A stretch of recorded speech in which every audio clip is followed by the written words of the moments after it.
So I've dealt with peptic ulcer for about 15 years now. I have been diagnosed and treated, but to no avail.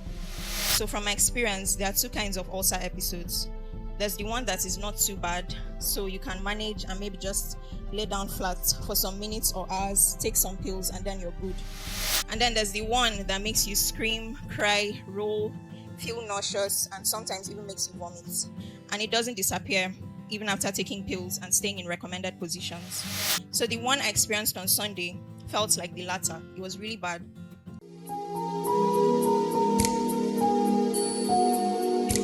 So I'm thanking God today for healing. So some time ago, I decided that whenever I would be coming for Sunday meetings, I would not eat breakfast because I noticed that anytime I ate before coming, I always felt really sleepy. And it got really bad, so I had to take the drastic measure. So last Sunday, I did not take breakfast before coming, and the Saturday night before that Sunday, after taking dinner, I had a peptic ulcer episode, but it was mild, so I slept and woke up the next morning, and I forgot about that. So that's why I did not think of eating that morning. If not, I would have thought of eating before coming, but I didn't think of eating. So when I came for the church meeting on Sunday morning, during the family meeting, I started feeling like I was going to purge.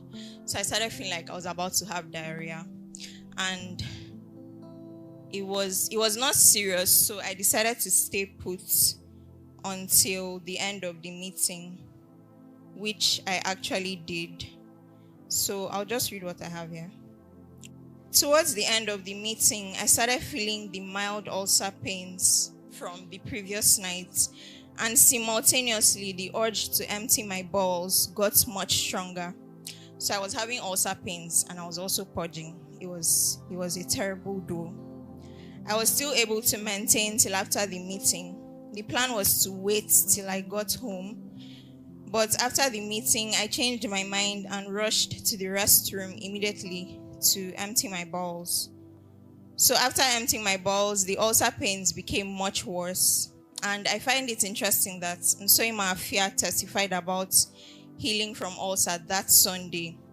She said something about having to walk bent over at the waist like an old woman.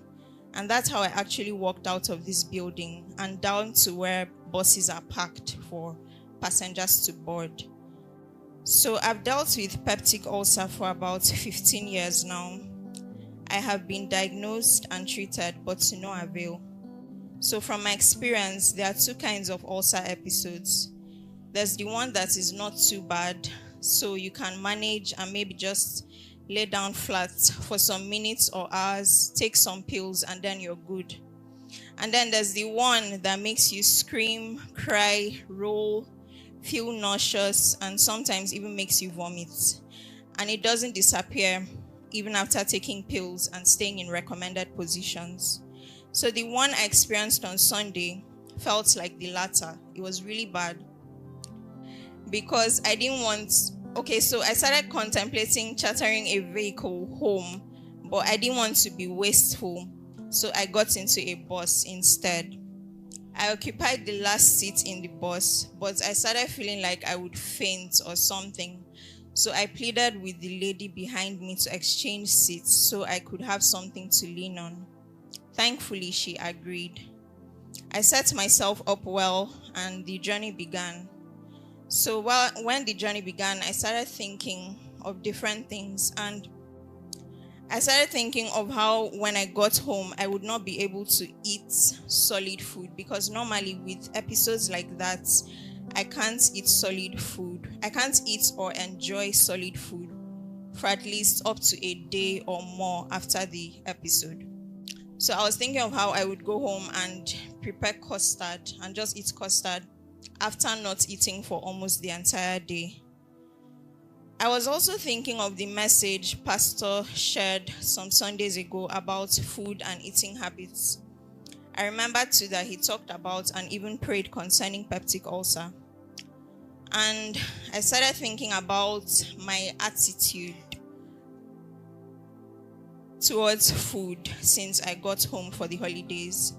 I had been skipping meals a lot because it was low-key difficult transitioning from craving something, then standing up from my bed or from the classroom, walking out to where food is sold, making a purchase and eating. So it was difficult transitioning from that to craving something, then having to write market lists, go to the markets, buy the thing, come back, prepare it, and then by the time you're done preparing it, you don't even feel like eating again.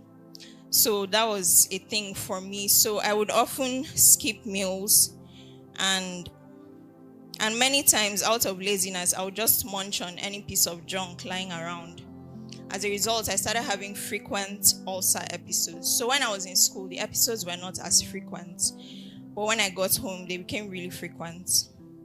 So even though the episodes were mild, that particular one on Sunday, it seemed like that day my body just said to me, oh yeah, it's time to revenge all the evil and mistreatments you've done to me. I was in so much pain, and I started getting convicted about how I had been treating my body.